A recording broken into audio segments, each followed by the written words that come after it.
You are Locked On Braves POSTCAST, part of Locked On Sports Atlanta, your team every day.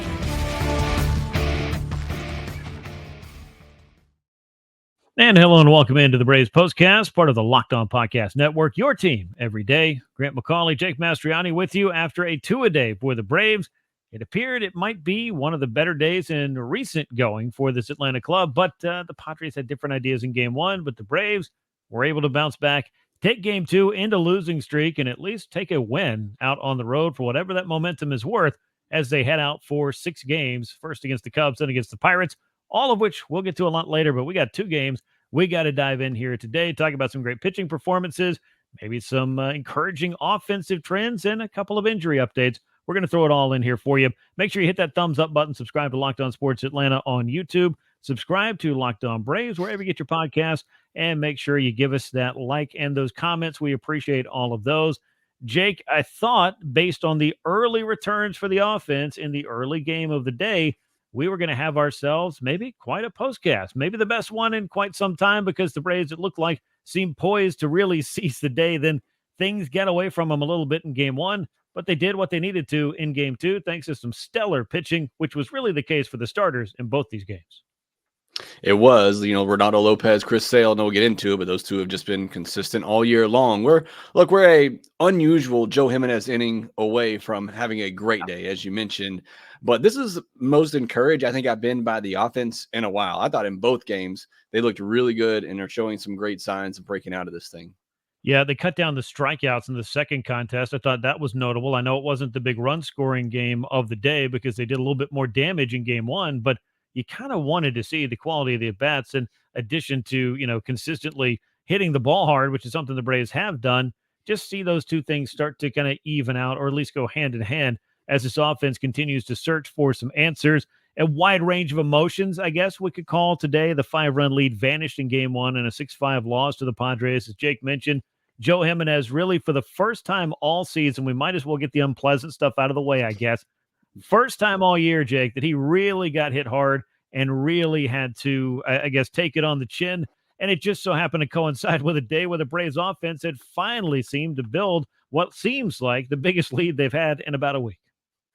Yeah, it's just unfortunate. I mean, he's been outstanding all year long for the Braves. I mean, that's the guy you want in that situation. He has been the most consistent reliever for the Braves all season long. It's just, kind of as I tweeted out or whatever we're calling it on X now, it's unfortunate timing because when the Braves really needed a win, Joe Jimenez decided to have his worst outing of the year. He had given up 3 runs all season coming into that outing and gave up 4 runs. And look, he got hit around. There's some questionable calls earlier in that at bat, especially in some of the walks that borderline pitches that just didn't go his way. But bottom line is he got hit really hard. Even the outs were allowed outs in this one for Joe Jimenez. So again, it's just really unfortunate because as you said, offense gave them some runs. Like maybe it was going to be a pretty stress-free win. And then unfortunately, Joe Jimenez just didn't have it there in the 8th inning. Yeah, no, he did not. And of course, tongue in cheek, he didn't decide to have his worst outing. It just happens. And it's going to happen again. I'll point that out to each one of those guys in that bullpen. That's just the way the game of baseball works. And you do have to give the Padres the credit for going out there. And look, they weren't getting just some free calls, free base runners, and then wandered into a home run here or there. This was a very hard hit inning and something we haven't seen much of from Joe Jimenez this year. And I would imagine going forward, something he'd very much like to minimize. Just the timing of it was the worst for the Braves. Those 4 runs came across in the 8th inning. Atlanta's 5-0 lead early in that game vanished in that 6-5 loss, but a 3-0 shutout victory in Game 2. Jake, a lot to take out of this one. Of course, Chris Sale, he went to work in the second game. He has been tremendous. I believe it's 20 consecutive scoreless innings now with 7 more in this start, and he has been dialed in for a while. And alongside Reynaldo Lopez, who we'll talk more about later, the Braves starters continue to carry the load for this team. They do. You had a couple of hiccups there in the middle of the week and into the weekend with Morton and Fried and then obviously Elder. But, I mean, what Lopez and, again, Sale have done this season has just been fantastic every time out. I mean, you almost come to expect it. And, just like with Joe Jimenez, these guys are going to have some bad days here and there as well. We just haven't seen many of them so far this season. They have been, on point pretty much every time out. And as we said last time, I think Chris Sale just keeps getting better and better every time that he goes out there. And this was certainly one of those days, and he's become a stopper for the Braves at this point. Look, they needed a win in this one, especially after what happened in game one. And he went out there and just put up zeros. And again, 7 whiffs on the 4-seamer, 7 whiffs on 15 swings against that slider, 4 whiffs on 10 swings against his changeup. I mean, he really just kind of had it all going in this one, was able to mix up the pitches a little bit more, even didn't have to lean so heavily on that slider. So again, Chris Sale, I mean, the ERA is getting closer down to 2 at this point. I know it's still early, and we, again, kind of talked about it last time. I think he deserves to be up there in that Cy Young conversation as one of the best starters in baseball right now with the way that he's pitching. So what an unbelievable move by Alex Anthopoulos, getting him. Obviously, he has to stay healthy, and that's still, a big question mark for any pitcher at this point. But right now, he looks really, really good. Yeah, it's been impressive from Chris Sale, impressive from Reynaldo Lopez. We'll touch on him more in a moment. But even Jeff Passan now is getting the national headlines, is Chris Sale. Through these 9 starts, 56 2/3 innings, 41 hits, just 4 home runs, only 8 walks against his 70 strikeouts as the ERA drops to 2.22 on the year. This has been, Jake, vintage Chris Sale. I know he was maybe just kind of feeling it out the first few starts. You could tell there were flashes of the fact that he very much had some tread on the tire. I went ahead and called for the big strikeout game, and it feels like from that point on, he has really amped up those strikeouts, and it has been impressive to watch every 5th day as Chris Sale has taken his turn, and the Braves have needed every bit of that. They've needed every bit of it from Reynaldo Lopez, who was also great in this game, pitching into the 7th inning, allowing just 2 runs. But unfortunately for the Braves offense, they were unable to continue what they'd started early in the game. And with that being the case, the Braves weren't able to win that first contest either. As you look at the Braves offense, though, what it was able to do with just the 3 runs in the second game was to end a 4-game losing streak. The Braves have not had a 5-game losing streak since way back in 2017. I guess it felt pretty good to avoid that whole thing. It does. And look, that's what's been so impressive about this Braves team. Like, every team during a season is going to have a rough stretch, but what the Braves have been able to do during these times is not let it turn into a 5, 6, 7-game losing streak.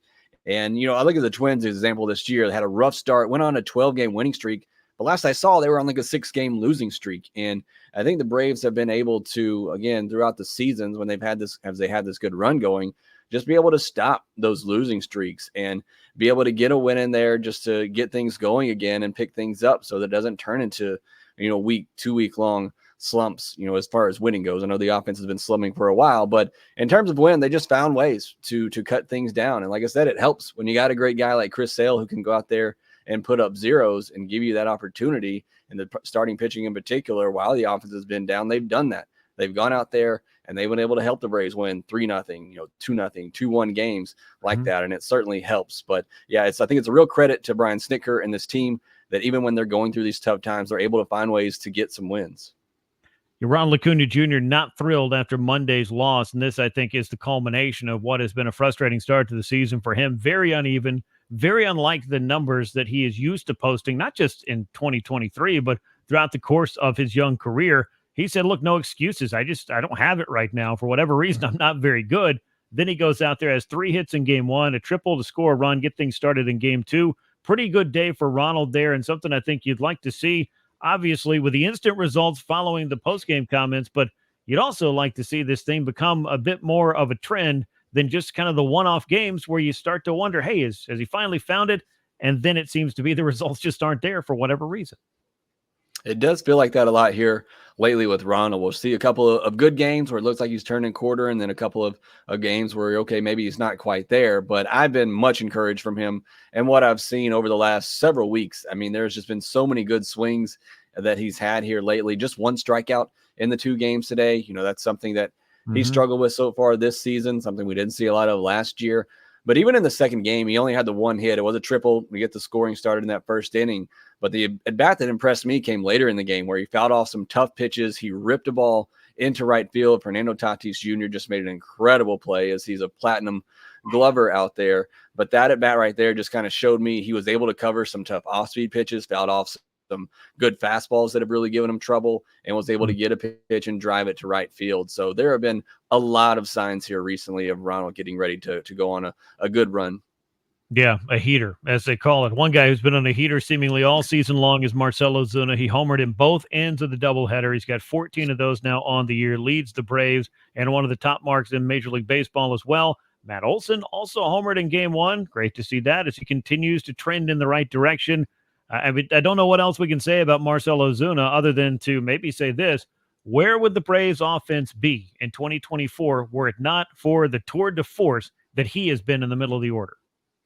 Yeah, it's scary to think about where this team would be without Marcell Ozuna. That's how important he has been early in the season with everybody else struggling. He has been the one constant all year long that has continued to drive in runs and doing is better than anybody in baseball. And it continues to happen. I mean, again, we're over the year mark now where Marcell has turned things around and he doesn't seem to be slowing down one bit. If anything, he just seems to be getting better. Yeah, he does. And the Braves will take certainly every bit of that. He's on another long hitting streak. We'll talk more about what he did, obviously the offense, and we'll dive in more so to what Chris Sale and Reynaldo Lopez did on this day for the Braves as well. We'll get into all of that as the Braves postcast continues, and we wrap up this Braves doubleheader split. With Policy Genius, you can find life insurance policies that start at just $292 per year for $1 million worth of coverage. Some options offer same-day approval and avoid unnecessary medical exams. And Policy Genius helps you compare your options from top companies, and their team of licensed experts is on hand to help talk you through that process. Easily compare quotes from America's top insurers in just a few clicks and find your lowest price. Thousands of 5-star reviews on Google and Trustpilot are from customers who found the best fit for their needs.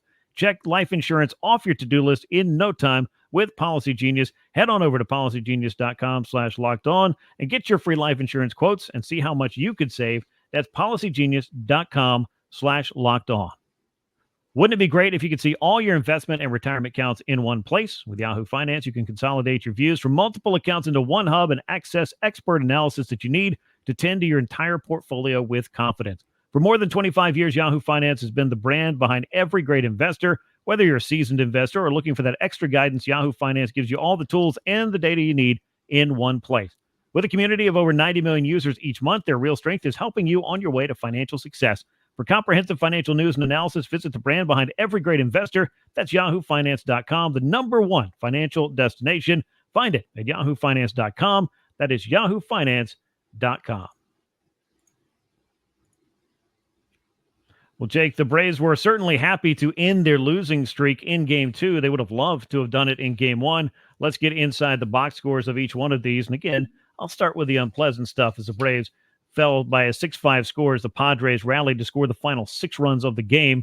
They did so on 10 hits with 1 error of the Braves' 5 runs on 12 hits and no errors. Atlanta, though, left 12 men on base. The Padres just 5 in this one. The winner in relief is Brito for the Padres. He's 1-2. Joe Jimenez takes a loss for the Braves. He drops to 1-1 in blowing his first save chance of the year. You look up and down this lineup, and you had to feel pretty good with what you saw, especially in those first, 4 or 5 spots, or 6 spots, really, in this one, as you had Ronald Acuña Jr. going 3 for 5, Ozzy Albies, Marcell Ozuna, Matt Olson, Orlando Arcia, and Michael Harris all involved in the run scoring or the run production, the driving in of those runs, with homers from Ozuna and Olson, who went back-to-back in the 3rd inning. It was a pretty good-looking game thus far for the Braves offense, but it got quiet late. I don't want to lay it at the feet of an offense that has not done a whole lot and scored you 5 runs. This just felt like one of those days that was an extra frustrating loss when it slipped through the fingers and through the hands of the bullpen late in this one. Yeah, I definitely don't want to put this one on the offense. I know everybody wants to look at the runners left on base, and there were certainly more chances for the offense to do more, but they did their job in this one. They scored 5 runs. I mean, that's what we've been asking for here as of late. Just give me 3, 4, 5 runs. And, and they did that in the bullpen. Joe Jimenez in particular just wasn't able to hold on. AJ Minter allowed an inherited runner as well to score. But, the offense, I was very encouraged by the at-bats in this game. In both games, they got double-digit hits. In both games, only one starter didn't get a hit. It's more like we're used to seeing with this offense. In the first game in particular, 5 runs just looks really good right now from the Braves. I will take that every time out. Just good at bats up and down. You mentioned it, Ronald. He had 3 hits, 3 hard hit balls in this one. Ozuna, a couple of hard hit balls. Only one starter, and Michael Harris, didn't have a hard hit ball in that first game. So it was very impressive, and they did it against Dylan Cease. And that's what I've been saying as well. I don't care who is on the mound. When this offense is playing like it's capable, it's having the at-bats that they're capable of having, I don't really care who they're going against. They can get to anybody. Dylan Cease has been pitching like a Cy Young contender this year, and the Braves were able to get to him. So it's all just up to this offense. But in both of these games, really, I know we're focusing on the first one, but I thought the at-bats up and down were much better.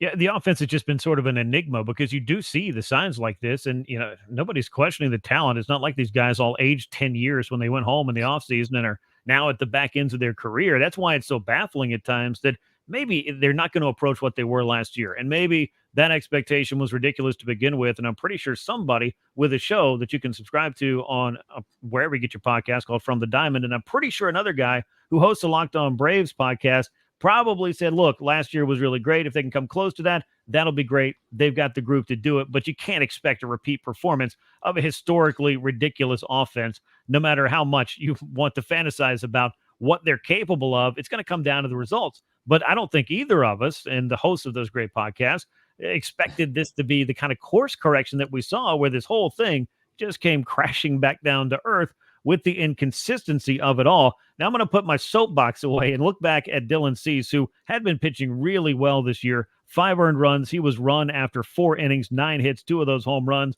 On the flip side of that, Reynaldo Lopez, 2 runs on 5 hits and 6 1/3 innings, 1 walk, 4 strikeouts for him. His ERA now at 1.54 on the year. Again, we can talk about what the offense did in this game. We can talk a little bit about maybe what it wasn't able to finish off here, but ultimately, the starting pitching was there, the offense was there, and this was the day where the bullpen didn't work, at least in game 1. Now let's flip the script to game 2 of the series, or excuse me, of the doubleheader, Jake, because that's where the Braves picked up their 3-0 win. That's where Chris Sale went to work. That's where Ronald Acuña Jr. continued his good day with a leadoff triple to get the Braves on the board early. I know they've done some late scoring a lot this year. They haven't really been into the whole first inning trend, but it was nice to see him go ahead and get Chris Sale 3 runs over the first 5 innings as he was carving up the Padres lineup.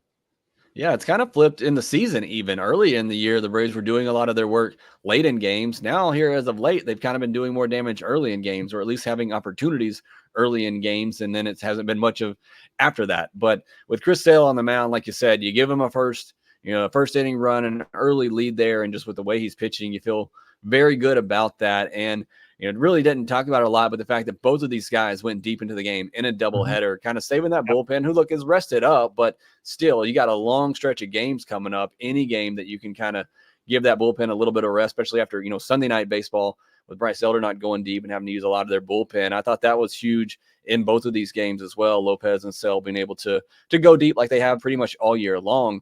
But just, again, being able to get that early offense going, Ronald starting everything at the top. We all know it starts with him, and that's why he's so important. That's why there's so much focus on him, because he's at the top of that lineup. And yeah, we're still looking for the power, but even if he can just get on base and create opportunities to score runs, that's really what he is up there to do. Yeah, and if he can find his way on base a couple of times a night, I like my chances, whether that's a hit and a walk, whatever it has to be.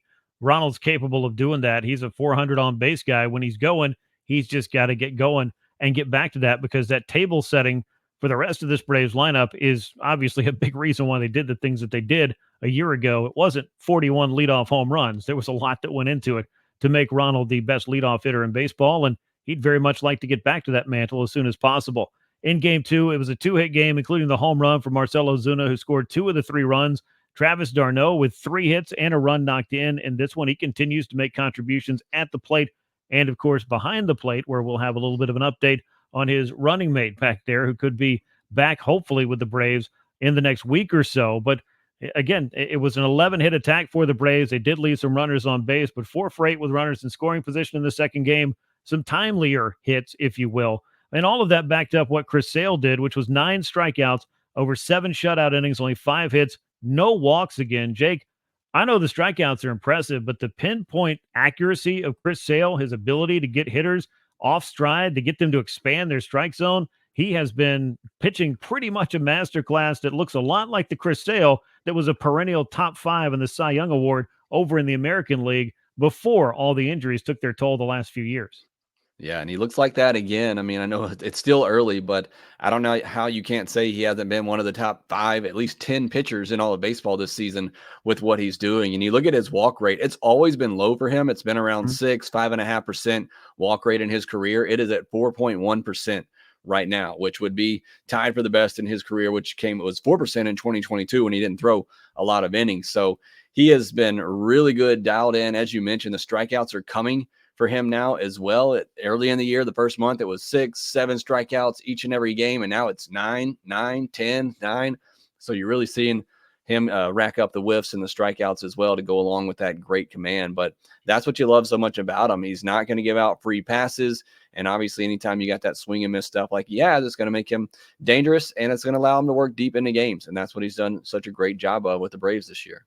And it's exactly what the Braves had needed from him. There's no two ways about that. Pierce Johnson was activated from the injured list day before yesterday. He made his return to the Atlanta bullpen today, or his first appearance back. 1 inning, scoreless, couple of hits, but able to get out of trouble. Raisel Iglesias locked down his 11th save in the second game. The Padres shut out on 7 hits. Braves 3 runs on 11 hits. No errors for either side. Vasquez takes the loss. He gave up the 3 runs on 10 hits across 6 innings. Kept it manageable for San Diego, but Chris Sale was in complete control. He picks up the win. He improves to 7-1 on the year. Again, just a very well-played game. And Marcell Ozuna not only homered in both ends of the doubleheader, but he also has a 13-game hitting streak and still leads Major League Baseball with his 43 runs knocked in, though that has tightened up a little bit lately as the RBI opportunities have been a little hard to come by over the last week or two for Marcell Ozuna. But either way, the Braves were able to do what they needed to do in Game 2 to split this thing, and now they will look to take some momentum, whatever they can, out of that victory onto the road for a 6-game trip that starts in Chicago on Tuesday. We will return on the Braves Postcast to tell you all about that right after this. If you're struggling to close those deals, well, business-to-business selling is tougher than ever, and that's why I want to tell you about LinkedIn Sales Navigator. LinkedIn Sales Navigator is a sales intelligence platform that helps professionals effectively prospect and engage high-value customers, drive higher revenue, and increase sales performance. Sales Navigator helps you target the right buyers, surface key signals, and shows you hidden allies so you can find those buyers that are most likely to convert. Fueled by LinkedIn's 1 billion member platform, Sales Navigator gives you the most up-to-date first-party data, enabling you to unlock those conversations with the people that matter. Right now, you can try LinkedIn Sales Navigator and get a 60-day free trial over at linkedin.com/lockedon. That is linkedin.com/lockedon for that 60-day free trial. Let LinkedIn Sales Navigator help you sell like a superstar today. Just head over to linkedin.com/lockedon to get started. Jake, the Braves hit the road and will battle the Chicago Cubs up at Wrigley Field. And if it feels like these two teams just met, well, obviously it's because they did. The Braves took 2 out of 3 at Truist Park when it seemed like this homestand might actually be a pretty good one.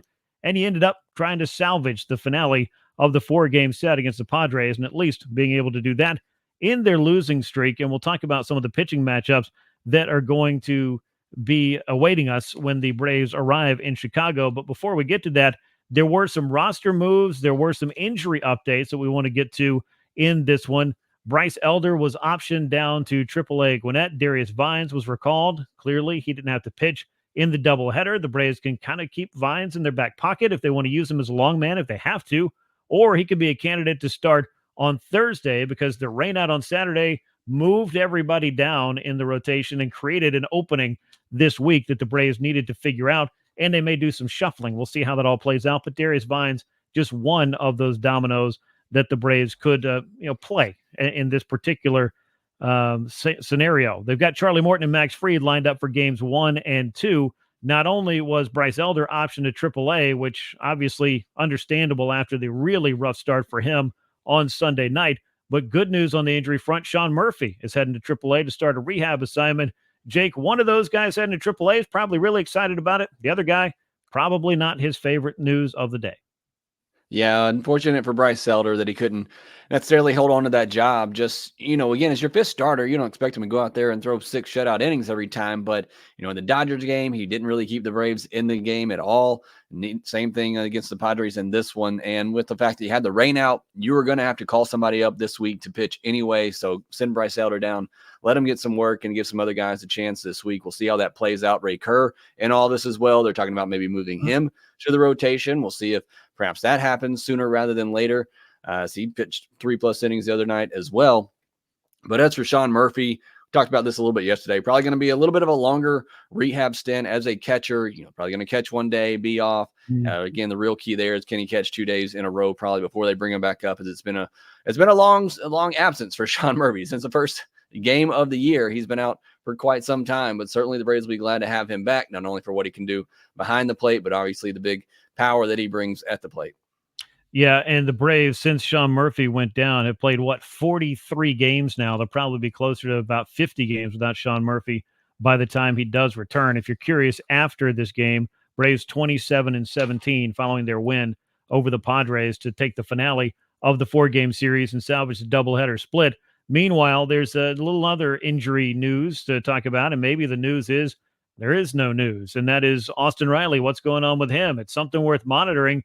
Jake, at some point, I know Brian Snitker said a couple of days ago, hey, we may be facing a decision, but now you've moved about, a week away from the first time that he had to leave a game. He's missed an entire week. The Braves offense with him gone has averaged just under 3 runs per game. That, of course, is not great, but you can only backdate an IL stint 3 days. So now I feel like the Braves are in this weird purgatory or this limbo state where they have to decide, does Austin Riley need a whole another week, or could he be back in a couple of 3 days? But this, in hindsight, has dragged on perhaps a little bit longer than anybody anticipated. Yeah, in hindsight, obviously, you probably just go ahead and put him on the injured list and let him heal up. I mean, it's good news that they haven't had to, that they think he's that quick to being able to be back. But, at this point, it has lingered on to the point where you probably just should have sent him down, or put him on the IL.